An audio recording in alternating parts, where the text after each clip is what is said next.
नमस्कार। प्रस्तुत है शरत चंद्र चट्टोपाध्याय के द्वारा लिखा हुआ उपन्यास चरित्रहीन का 10वां भाग। आगे बढ़ने के पहले जानते हैं पिछले भाग की कहानी। उपेंद्र का किरणमयी के प्रति सहानुभूतिपूर्ण रवैया सतीश को अखर जाता है। वह उससे व्यंग करता है।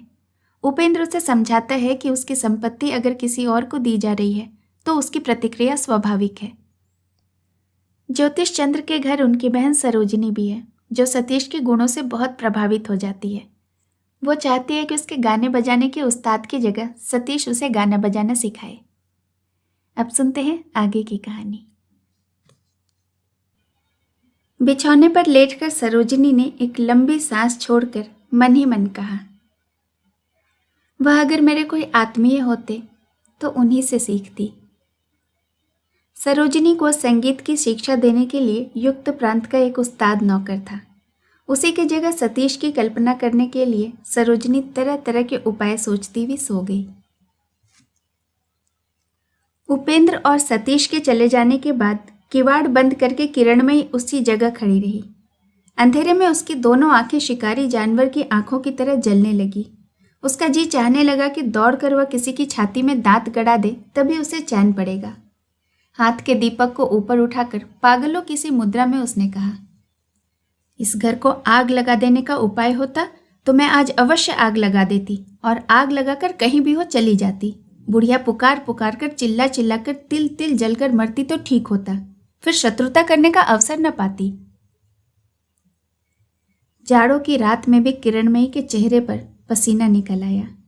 पसीने की बूंदों को हाथ से पोंछते पोंछते वह सहसा अपने आप को धिक्कार देकर कह उठी, मैंने क्यों उपेंद्र बाबू को खबर देने दी, क्यों अपने हाथ अपने पैरों पर कुल्हाड़ी मारी।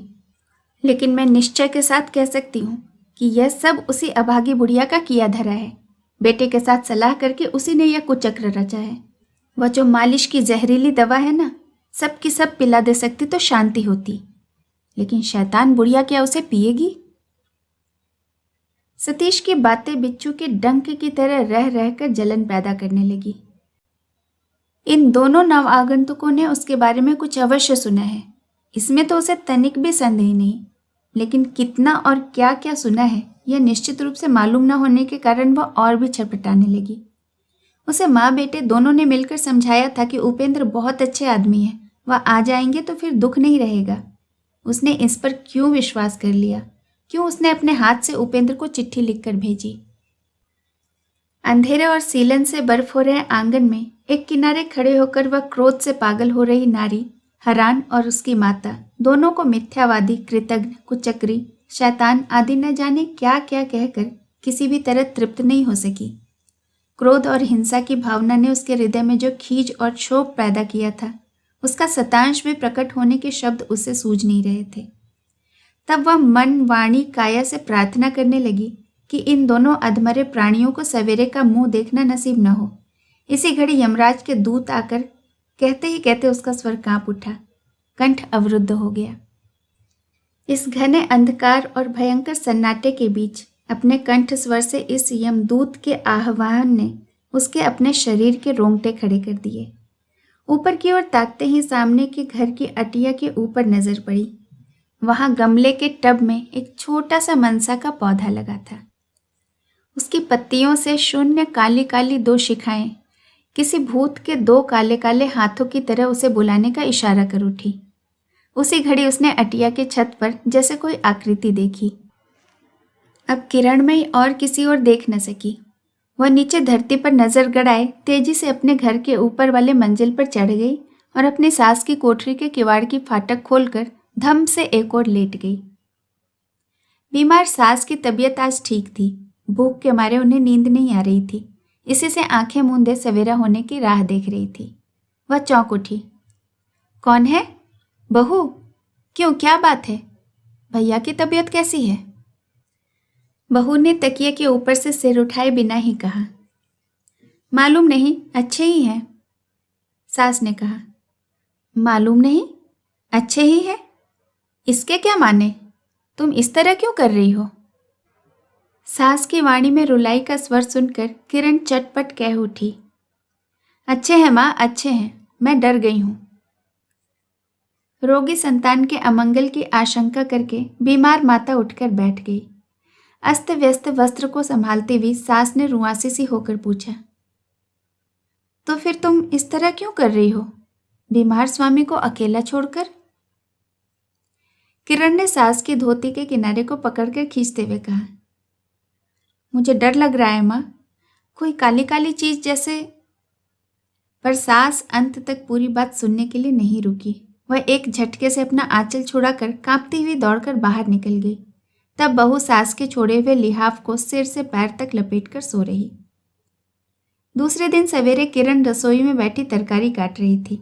दासी ने आकर खबर दी, डॉक्टर साहब आए हैं। किरण ने सिर ऊपर उठाए बिना ही कहा, आज तो माँ की तबीयत ठीक है, जाकर डॉक्टर से कह दे। दासी को कुछ आश्चर्य हुआ। वह कुछ देर तक किरण की ओर ताकते रहकर बोली, वह आकर उसी कोठे में बैठे हुए हैं। दासी की इस बात के विशेष अर्थ और इंगित की ओर तनिक भी ध्यान न देकर किरण ने सहज भाव से कहा, उसकी दवा तो कोई खाता नहीं, फिर मालूम नहीं क्यों आता है। तू अपने काम से जा, वह आप ही चला जाएगा। दासी के लिए यह कोई नई खबर नहीं थी। वह जानती थी कि इस डॉक्टर की दवा का इस्तेमाल नहीं किया जाता, अतएव उससे यह कहने की जरूरत नहीं थी। किंतु वह क्यों आता है, यह प्रश्न उसके लिए बिल्कुल नया था। वह विस्मित होकर सोचने लगी, कल संध्या के समय ही वह यहाँ से गई है।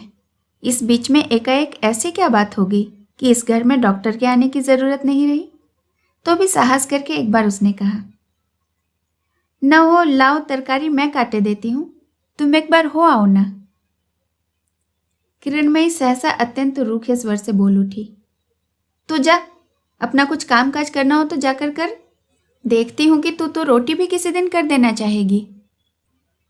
इस आकस्मिक और अनावश्यक उग्र झिड़की से दासी का मुंह इतना सा हो गया। इस घर में वह बहुत पुरानी न होने पर भी बिल्कुल नई नहीं थी। इससे पहले भी उसे किरण के इस तरह अकारण उग्र भाव धारण करने का परिचय मिल चुका है, किंतु ठीक इस तरह का क्रोध और खीज उसने कभी नहीं देखा। और समय होता तो शायद वह भी बिगड़कर खड़ी होती, किंतु आज वह बिगड़ी नहीं। असीम विस्मय से वह अभिभूत और विमूढ़ सी हो गई। क्षण भर चुपचाप खड़े रहकर धीरे धीरे वहां से हट गई और उस कोठे के दरवाजे पर आकर उसने डॉक्टर से कहा, वह काम में व्यस्त है, इस समय आप जाइए। डॉक्टर पैरों के पास अपना हैंडबैग रखकर उसी तख्त के ऊपर जिस पर कल सतीश और उपेंद्र खड़े हो गए थे, अधीर उद्विग्न भाव से बैठा हुआ था। क्या माने? काम मुझे भी तो है। दासी, तो जाओ ना बाबू। डॉक्टर अवाक हो गया। उसने कहा, एक बार जाकर फिर कहो, मेरा कुछ खास काम है। दासी ने कहा, आप समझते क्यों नहीं है डॉक्टर बाबू, मैं खूब समझ गई हूँ, उनसे भेंट न होगी। अब फिर मैं जाकर उनसे न कहूँगी, यह सब मैं कुछ नहीं जानती, आप जाइए। कहकर दासी चली गई। इस अवहेलना और लांछना की बात से पहले डॉक्टर को गहरी चोट पहुंची, किंतु दूसरे ही क्षण एक लज्जाजनक दुर्घटना की संभावना मन में उदय होते ही वह भीतर की खबर सुनने के लिए व्याकुल हो उठा। डॉक्टर को बैठकर अपेक्षा करने में कुछ आपत्ति नहीं थी और वह प्रतीक्षा भी करने लगा, किंतु कोई भी लौट कर नहीं आया। तब खड़े खड़े न जाने क्या क्या सोचते सोचते थक कर चले जाने के इरादे से हैंडबैग उठाकर जैसे ही डॉक्टर ने मुंह उठाया, उसे दरवाजे के सामने किरणमयी देख पड़ी।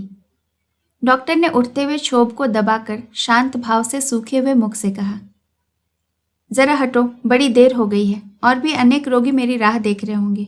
माँ आज अच्छी हैं? अच्छी हैं, कहकर किरण राह से हटकर किनारे हो गई। लेकिन डॉक्टर का पैर नहीं उठा। अथच जो प्रसंग एक बार रुक गया, उसे फिर उठाने की राह भी नहीं रही। किरणमयी मुस्कुराने लगी, बोली, जाओ ना। डॉक्टर ने मुंह उठाकर भवें सिकोड़ कर कहा, तुम क्या समझती हो, मैं जानना नहीं जानता? किरण ने कहा, मैं क्या पागल हूं जो समझूंगी कि तुम जानना नहीं जानते? अच्छा हाँ डॉक्टर, कितने रोगी तुम्हारी राह देख रहे हैं, जरा सुनो। इतना कहकर वह मुंह फेर कर हंसने लगी। कुपित डॉक्टर का जी पहले चाहा कि इस मुंह को थप्पड़ मारकर बंद कर दे, किंतु यह तो संभव न था। उसने केवल इतना ही कहा। जाओ तुम।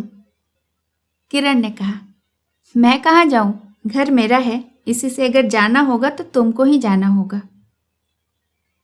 यह डॉक्टर कलकत्ते का बाशिंदा है, चाहे जितना क्रोध आवे उसे संभालना या पी जाना जानता है।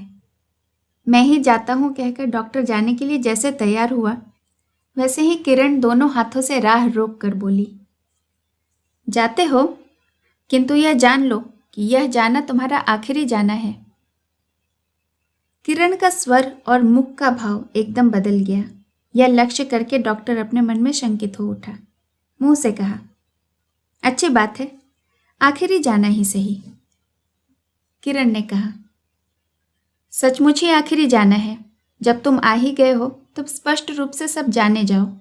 अच्छा, उस जगह बैठ जाओ, सब खोल कर कहती हूँ, सुन लो। यूं कहकर डॉक्टर का हैंडबैग उसके हाथ से लेकर फर्श पर रख दिया और हाथ से चौका दिखाकर बोली, रसोई बनाना है, अधिक समय नहीं है, संक्षेप में कहती हूँ।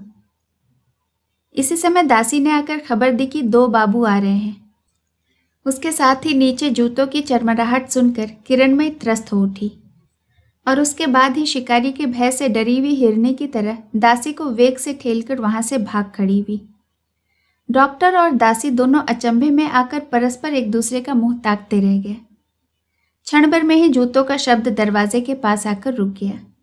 डॉक्टर ने देखा 2 अपरिचित भले आदमी हैं। भले आदमियों ने देखा कि डॉक्टर हैं। डॉक्टर के कोट की जेब में पड़े हुए छाती परीक्षा के उपयोग में आने वाले स्टेथोस्कोप ने गर्दन निकालकर डॉक्टर का परिचय दे दिया। उपेंद्र और सतीश दोनों ने देखा डॉक्टर का मुंह बहुत ही सूखा हुआ है। दुर्घटना की आशंका करके उपेंद्र ने पूछा, क्या हाल है डॉक्टर बाबू? डॉक्टर चुप। उसके मुंह पर स्याही और गहरी हो गई।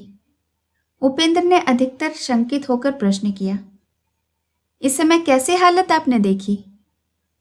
तब भी डॉक्टर के मुंह से कोई बात न निकली। यह विह्वल की तरह केवल उपेंद्र की ओर ताकता रहा। दासी ने कहा, तुम जाओ ना डॉक्टर बाबू, अभी तक खड़े क्यों हो? डॉक्टर ने हड़बड़ाकर हैंडबैग उठाते हुए कहा, मैं जाता हूं, अभी मुझे काम है।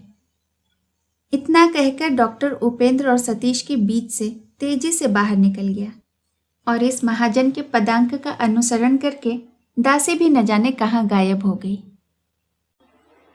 उस सुनसान जीर्ण शीर्ण घर के टूटे फूटे बरामदे के ऊपर 9 बजे दिन के समय उपेंद्र और सतीश विस्मय से अवाक होकर दोनों एक दूसरे का मुंह ताकने लगे।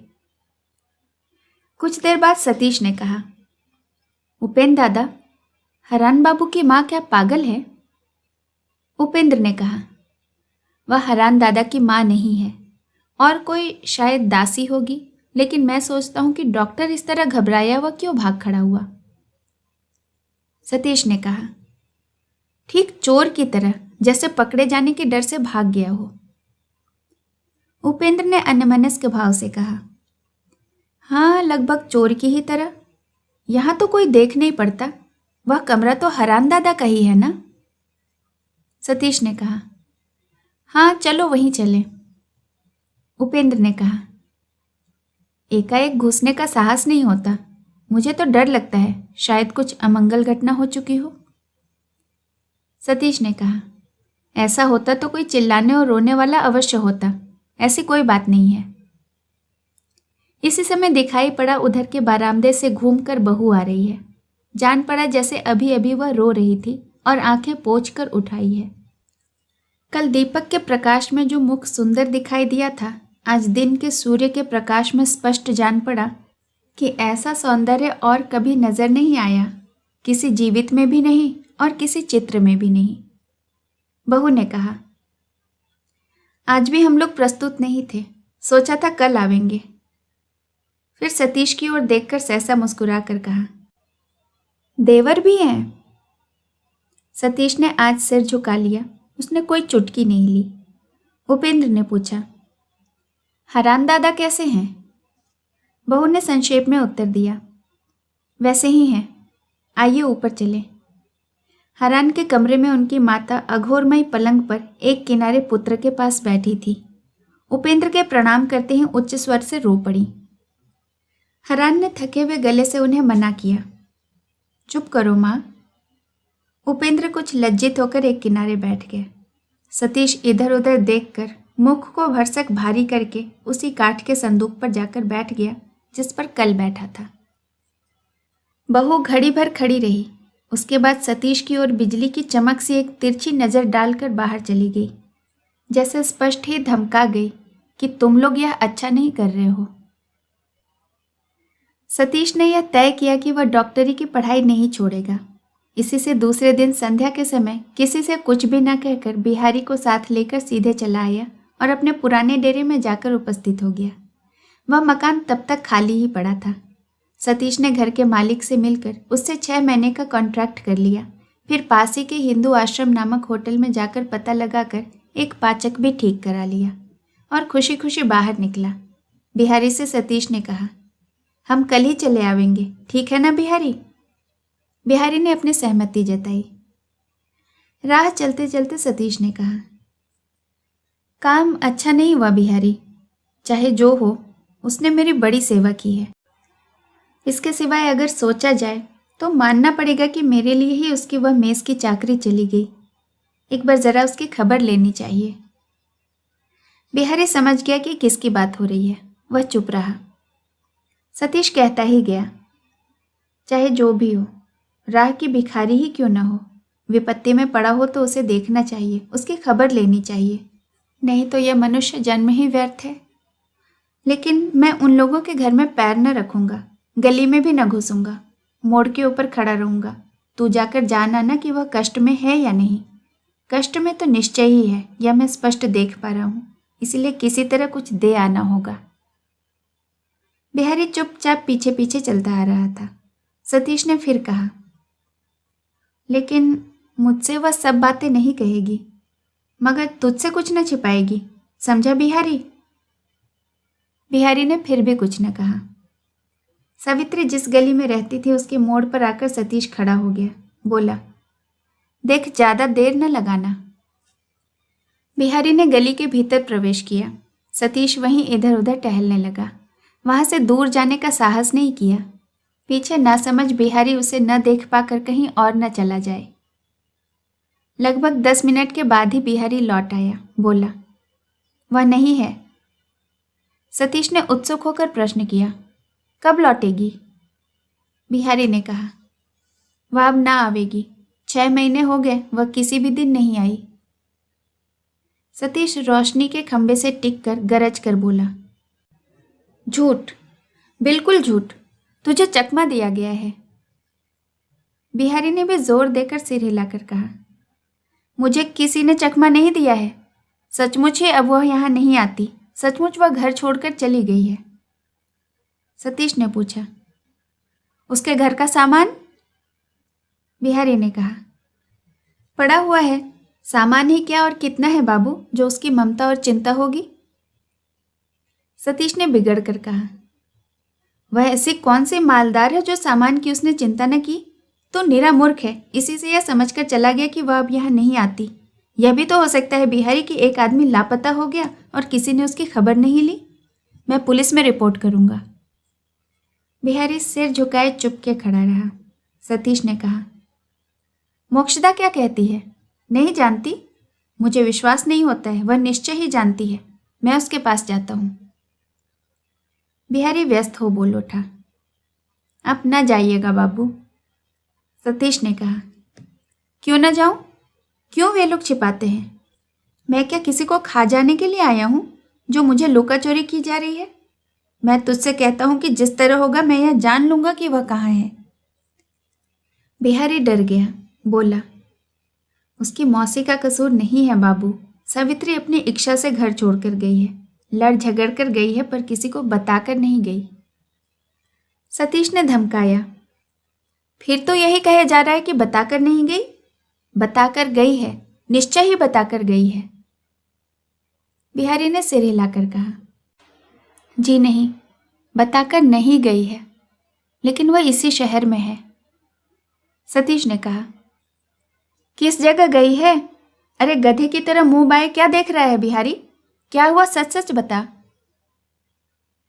क्षण भर स्थिर रहकर न जाने क्या सोचकर बिहारी ने कहा, आपको दुख होता है इसी से, नहीं तो सब बातें सभी जानते हैं, मैं भी जानता हूँ।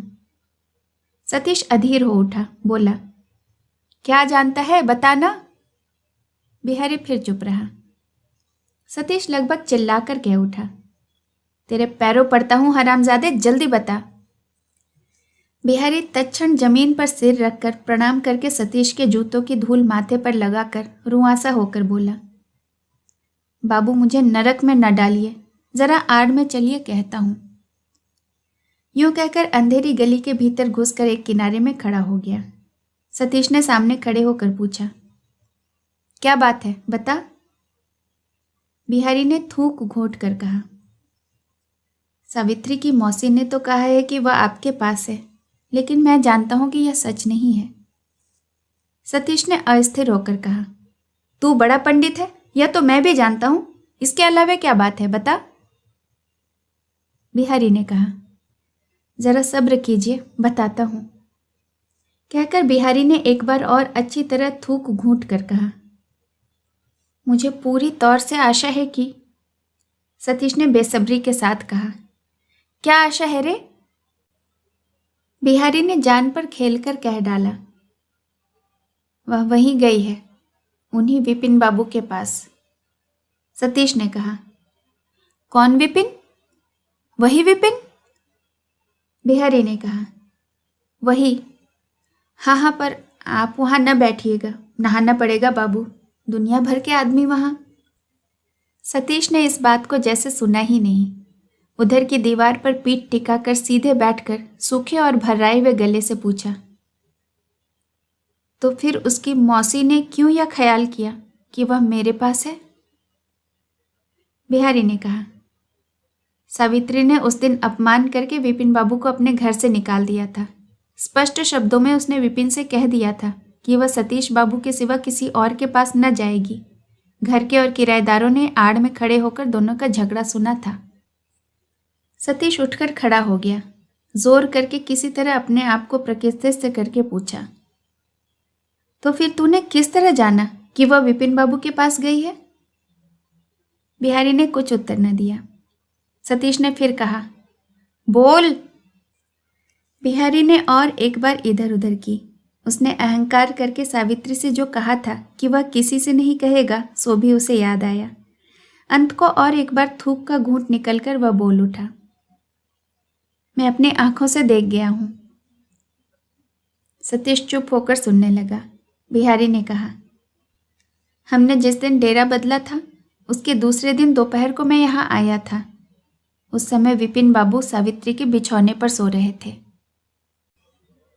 सतीश जोर से धमक कर कह उठा, झूठ बात है।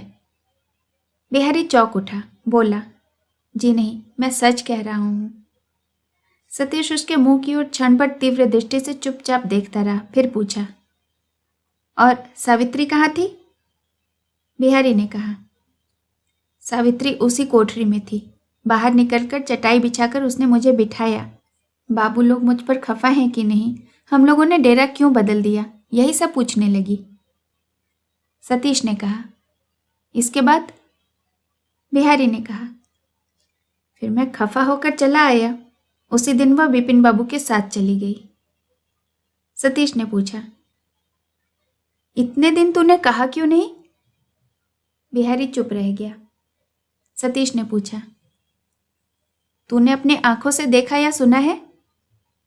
बिहारी ने कहा, नहीं बाबू, मैंने अपनी आंखों से देखा है, बिल्कुल आंखों के सामने की बात है।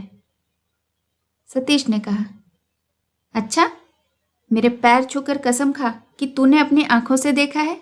ब्राह्मण के पैर छूकर कसम खा रहा है, याद रखना। बिहारी ने तुरंत सतीश के पैरों पर हाथ रखकर कहा, यह बात मुझे रात दिन याद रहती है बाबू, मैंने अपनी आंखों से देखा है। घड़ी भर चुप रहकर सतीश ने कहा, अच्छा, घर आ, उपेंद्र दादा से कहना कि आज रात को मैं भवानीपुर जाऊंगा, लौटूंगा नहीं। बिहारी ने विश्वास नहीं किया, रो दिया। सतीश ने विस्मित होकर कहा, यह क्या है रे, रोता क्यों है। बिहारी ने आंखें पोंछते पोंछते कहा, बाबूजी, मैं आपके लड़के के बराबर हूँ, मुझसे छिपाइएगा नहीं, मैं भी साथ चलूँगा। सतीश ने पूछा। क्यों? बिहारी ने कहा। बूढ़ा जरूर हो गया हूँ, लेकिन जाति का ग्वाला हूँ। एक लाठी हाथ में पा जाऊं तो 5-6 आदमियों का मुंह तोड़ सकता हूँ। हम लोग दंगा करना भी जानते हैं और दरकार हो तो मारना भी जानते हैं। सतीश ने शांत भाव से कहा। मैं क्या दंगा करने किसी से लड़ने भिड़ने जा रहा हूँ? बिहारी क्षण भर सतीश के मुंह की ओर एक टक ताकता रहा, फिर बोला। तो मैं लौट जाऊं? जा, कहकर सतीश चला गया। बिहारी आंसू पोंछते पोंछते बहुत देर खड़े रहकर लौट गया। बिहारी जिधर गया उससे उल्टी राह पकड़कर सतीश सीधा किले के मैदान की तरफ तेजी से चल दिया। कहाँ जाएगा यह कुछ ठीक नहीं था, किंतु शीघ्र ही उसे कहीं जाना होगा। इसका प्रधान कारण यह था कि वह निसंशय होकर यह अनुभव कर रहा था कि उसके मुख के ऊपर एक प्रकार का भयंकर परिवर्तन हो गया है। यह परिवर्तन किसी परिचित व्यक्ति के सामने उपस्थित करना ठीक न होगा, वह डर जाएगा। मैदान के एकांत हिस्से में वृक्ष के नीचे एक बेंच पड़ी थी। सतीश उसके ऊपर जाकर बैठ गया और वहां सन्नाटा देखकर उसे आराम मालूम हुआ। सतीश ने यह स्वयं सिद्ध सा मान लिया था कि सावित्री किसी भारी विपत्ति में पड़ गई है। अंधेरे में वृक्ष के नीचे बैठकर अब वह उसका उपाय खोजने लगा। पहले उसके मुख से निकला, क्या किया जाए? यह प्रश्न कुछ देर तक उसके कानों के भीतर अर्थहीन प्रलाप की तरह गूंजता रहा। अंत में उसे अपने अंतःकरण से उत्तर मिला, कुछ भी नहीं किया जा सकता। शेष कहानी अगले भाग में। सुनने के लिए बहुत बहुत धन्यवाद।